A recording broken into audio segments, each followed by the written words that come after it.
Hello. Today we're going to be talking about the power of community in building your purpose. I mean, a tree cannot make a forest. That's literally what we're trying to say. And when it comes to purpose, the same thing applies. There is a place of community in ensuring that your purpose is actualized, and it actually makes the journey more bearable and easier for you. So we'll be going into detail of what this means, community, as far as building your purpose, actualizing your purpose is concerned. So let's get into it.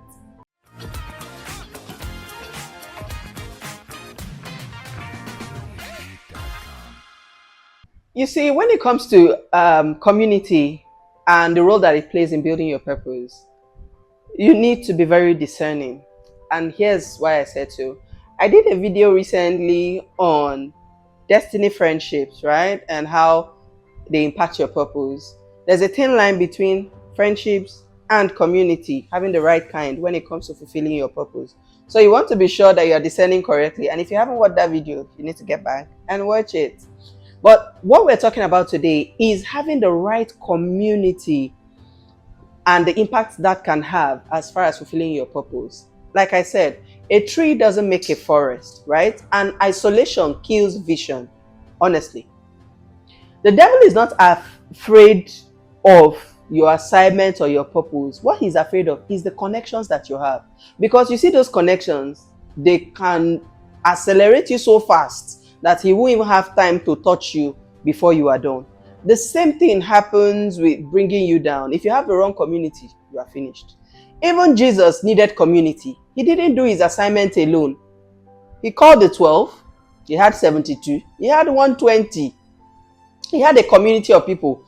When he rose from the dead, when he died, it was somebody that attended to his body. It was people who took him there. Even someone supported him on his journey to Calvary. So you cannot do purpose alone. That's impossible. And by the time Jesus was ascending, it was people he left here to do the work, right? So community is important. You need to have the right community around you when it comes to your purpose. Without that, I don't want to say it won't work out, but you know what I mean.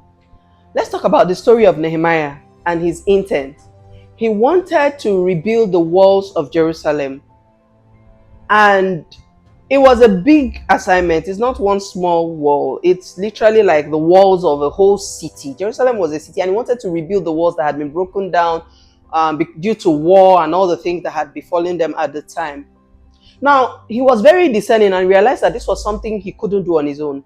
So he didn't just strike out and say, this is my mission, this is my goal. He had the burden in his heart to get it done. But he realized the place of community. And so he went out, organizing people, families, people, bringing them together in groups and assigning different roles and tasks to them, all towards the aim of rebuilding the Jerusalem walls. And what happened? The Bible recorded that the walls were completely rebuilt in 52 days. Record time. Do you think he could have achieved that alone if he had done it on his own? Absolutely not. Maybe that 52 days would have been 52 years or even 52 months, but that's still way longer than it took when he engaged the community.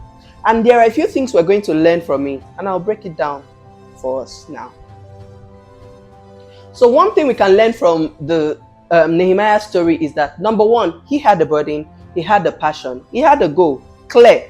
Rebuild the walls of Jerusalem. Very clear. Not blood, not confusing. Very clear. We are rebuilding the walls of Jerusalem. Number two, he understood that it was something that required people, and he went about getting the right people who were aligned with his vision.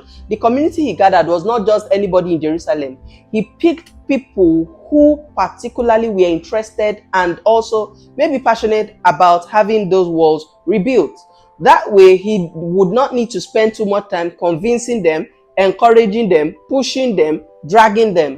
What does that tell you?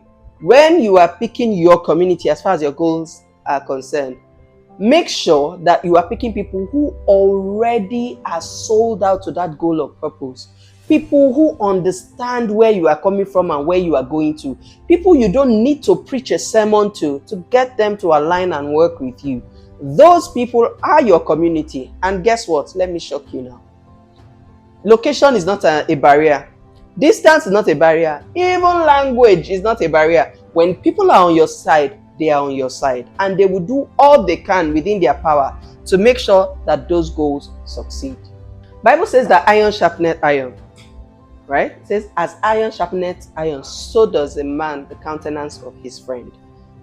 What does that say? There's more than one person involved. There's friendship involved, which means there's alignment and there's community. That's what we're talking about. You have alignment, you have community. And that's why the Bible says, do not neglect the fellowshipping with the brethren. Why? You have a community that already understand your goal, which is stay connected to God, work in purpose, have dominion and all of that. So that community helps you to thrive. When you are down, they will lift you up. When you are feeling slow, they will encourage you. When you are confused, they can help you with clarity and direction, remind you of your why, and help you to keep going. That's the power of community. Also, you only have two hands. Even no matter how specific you think your purpose is, trust me, when you have more than two hands to it, it happens quicker, happens easier, and there's more impact involved. So, why not pick a community? Why not work with people? Why not ensure that you sanitize the people you already call community to ensure that they are truly for you? Because when they are not, what happens is that you end up with a Judas in your community, and we know what that can mean. So let's take a few questions that will help you to discern if truly you have the right community. Ask yourself this question: who is building with me right now? Who are those people that are committed to this purpose of mine, this goal of mine, that can support me? And it doesn't have to be anything so huge and big. Let's assume you are working towards getting a certification, for instance, but you are bogged down with a lot of family activity. Maybe your sister or your brother, a sibling, a cousin, a family friend, an in-law could say, you know what, don't worry, I'll take care of house chores this morning. You just go on and study for like 3 hours straight. That can be the support of the community that you need. It could be like, okay, you know what, I'm going to take the children for the weekend so that your head is calm and you can truly study or do whatever it is you plan to do. That's community speaking for you. It could be, you know what, don't worry, I'll go to market on your behalf. I'm going to market anyway. Maybe I can help you get your stuff so that you can save that time and use it towards achieving your goals. Those are community. And that's why I said sometimes language is not even a barrier. The person doesn't have to be as educated as you are to be able to support you in your goal, as far as they know what your goals are and are willing to help you. Some may be directly on your goal, some might be indirectly helping you to create time and be more focused and all that. And some of them might actually be adding vision, strategy, tips, and all things that can help you in achieving your goal. All of these people make up your community, and you need every one of them to help you succeed. So I hope you've learned a thing or two about the role of community in building or fulfilling your purpose. And I hope that you will take the time to sanitize your community. And if you don't have a community already, work intentionally towards building a community.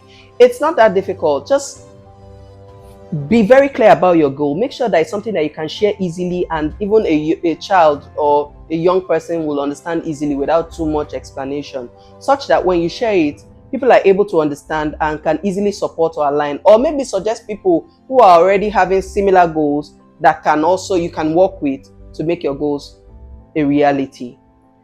Once you do this, you'll find that the idea of community is actually more beneficial to you than working alone. So from today, make a commitment. No more working like a tree that's trying to make a forest on your own. It's going to take you forever. Trust me. That's if you make it in the first place. This is God's idea, and that's why human beings were not meant to function in isolation. There's a place of society, community, support, and all of that. And I hope you tune into that today. If you will, type community in the comments. Share this video to encourage someone to build intentional community that will support their purpose and their dreams. And you know what else that does? It creates a whole group of people who identify with what you are already identifying with, and that makes for a better society altogether. So I hope you learned a thing or two today. Keep winning, keep being purposeful, and keep being intentional with your community until I come your way again next time.